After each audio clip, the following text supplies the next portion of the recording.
Young doctors, कैसे हैं आप? उम्मीद करता हूँ खैरियत से होंगे। मैं हूँ आपका host doctor juice and I am here to teach you some basic concepts, some tips and tricks of the medical knowledge. Previous video में हमने रिदम के बारे में डिस्कशन की थी और देखा था कि नैरो कम्प्लेक्स टैकीकार्डिया जो है उसके क्या क्या डिफरेंशियल डायग्नोसिस हैं। हमने कहा था कि नैरो कम्प्लेक्स टैकीकार्डिया से मुराद ये है कि हार्ट रेट जो है वो मोर देन 100 था और QRS जो है वो विद इन 2.5 स्मॉल स्क्वेयर्स की रेंज के अंदर आ रहा था। तो हमने इसको लेबल किया था कि ये नैरो कम्प्लेक्स टैकीकार्डिया है, राइट। और फिर हमने देखा था कि अगर वो रेगुलर रिदम के साथ है तो हमने डिफरेंशियल डायग्नोसिस में SVT बोला था कि मोस्ट कॉमन है, और अगर रिदम इरेगुलर था तो हमने कहा था कि एट्रियल फिब्रिलेशन या एट्रियल फ्लटर जो है वो मोस्ट कॉमन प्रेजेंटेशन है। और अगर QRS ब्रॉड था तो हमने बोला था कि ये VT हो सकता है या PVCs हो सकते हैं या SVT with bundle branch block या SVT विद WPW सिंड्रोम हो सकता है, राइट। ये सारी चीज़ें हम पिछली वीडियो में डिस्कस कर चुके हैं। तो आज की वीडियो में हम ये देखेंगे कि अगर आपके पास कोई पेशेंट जो है वो इमरजेंसी में प्रेजेंट होता है और वो नैरो कम्प्लेक्स टैकीकार्डिया के साथ आया है तो आपने उसको कैसे अप्रोच करना है, राइट। नैरो कम्प्लेक्स टैकीकार्डिया के पेशेंट जो है वो आपको 2 से 3 सूरतों में मिल सकता है। पहली कंडीशन तो ये हो सकती है कि पेशेंट की बिल्कुल पल्सेस ना आ रही हो और पेशेंट जो है वो शॉक में हो, राइट। या ये हो सकता है कि एक्यूट MI हुआ हो पेशेंट को, इन्फेक्शन जिसे कहते हैं। या ये है कि पेशेंट बिल्कुल सिनकपी में होगा, अनकॉन्शियस होगा, और हो सकता है कि आपको पल्स मिल जाए लेकिन वो बहुत फीबल होगी और मोर देन 100 होगी with systolic blood pressure less than 90 होगा, राइट।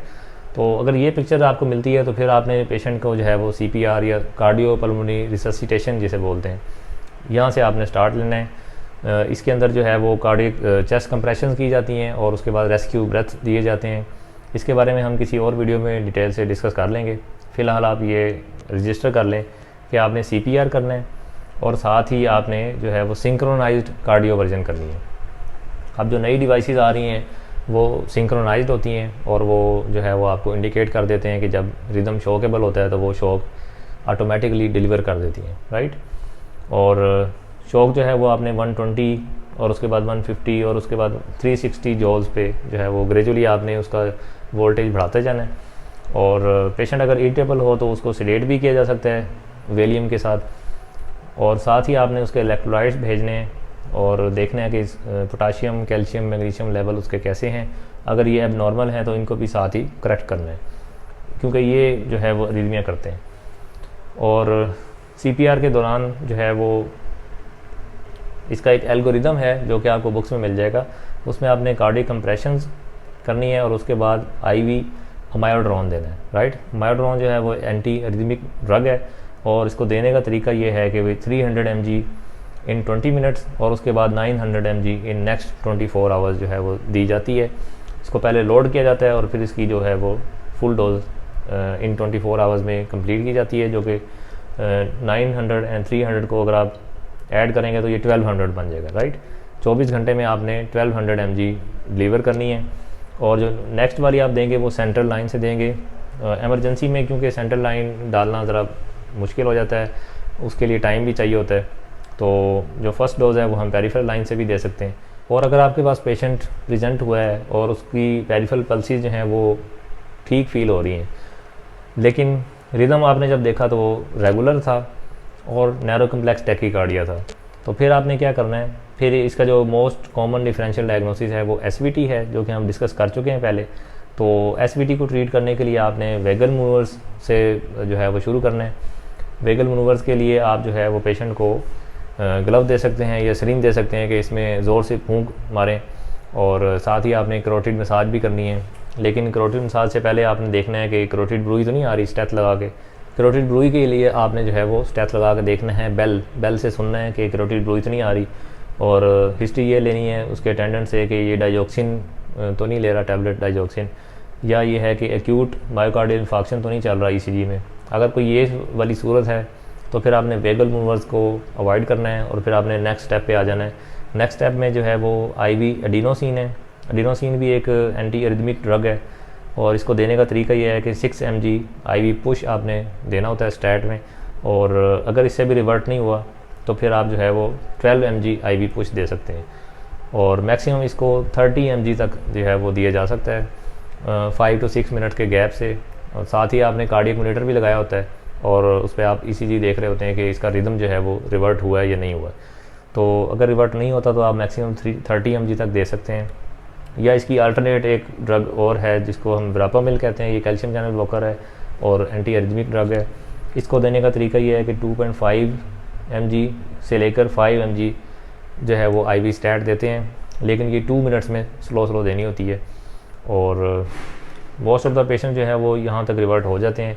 और अगर पेशेंट रिवर्ट हो गया हुआ है तो फिर आपने उसको स्टे करवाना है हॉस्पिटल में और उसकी फॉलोअप ECGs को चेक करना है और उसमें देखना है कि उसको रिकरेंट एपिसोड तो नहीं हो रही या उसकी ECG के अंदर WPW सिंड्रोम वाली पिक्चर तो नहीं है।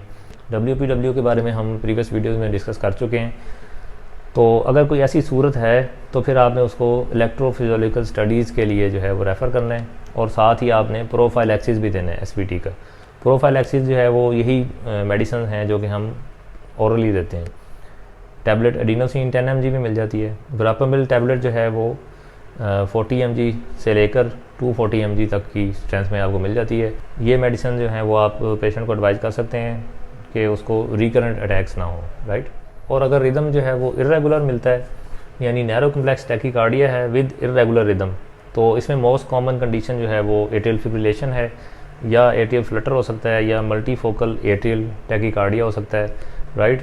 तो अगर आपको ये कंडीशन मिलती है तो फिर आपने 3 चीज़ें करनी है।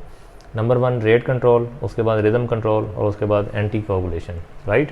रेट कंट्रोल के लिए आपने बीटा ब्लॉकर यूज़ करना है, IV मेटोप्रोलोल यूज़ कर सकते हैं, इसकी डोज़ है 1 to 10 mg IV stat, right. या आप कैल्शियम चैनल ब्लॉकर यूज़ कर सकते हैं वरापामिल, और वरापामिल मैंने आपको पहले बता दिया वही डोज़ यहाँ पे भी चलेगी।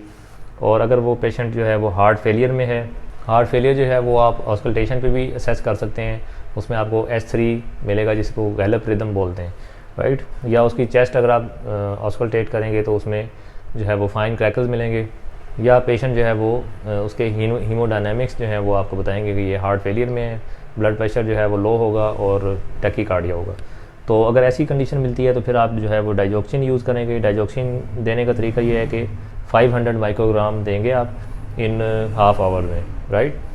और उसके बाद फिर आप पर ओरल पे शिफ्ट कर देते हैं। तो ये था रेट कंट्रोल। उसके बाद आपने रिदम कंट्रोल करना है। रिदम कंट्रोल के लिए जो है वो 2 कंडीशन हैं। अगर तो एक्यूट प्रेजेंटेशन है और उसको लेस दैन 48 आवर्स हुए तो आपने IV अमायोड्रोन यूज़ करनी है, जो डोज़ मैं आपको पहले बता चुका हूँ, उसी तरह से आपने देनी है। और अगर 48 आवर्स से ज़्यादा हो चुका है तो फिर आपने पहले एंटी कोगुलेट करना है पेशेंट को और उसके बाद आपने जो है वो कार्डियोवर्जन करनी है। कार्डियोवर्जन के 2 तरीके हैं, एक फार्माकोलॉजिकल होती है जो कि हम अमायोड्रोन से करते हैं और दूसरी जो है वो DC शॉक से करते हैं, राइट। DC शॉक का भी तरीका मैं आपको बता चुका हूँ कार्डियोवर्ट करने के लिए। तो एंटी कोगुलेशन के लिए जो है वो हम या तो हेपरिन यूज़ कर सकते हैं या वारफरिन यूज़ कर सकते हैं, या जो अब नई ड्रग्स आई हैं जिसको हम नोवल ओरल एंटी कोगुलेंट्स बोलते हैं वो हम यूज़ कर सकते हैं, जिसमें रिवारोक्साबान और एपिक्साबान शामिल हैं, राइट। तो AFib के लिए आपने 3 चीज़ों पे फोकस करना है, rate control, rhythm control and anti coagulation.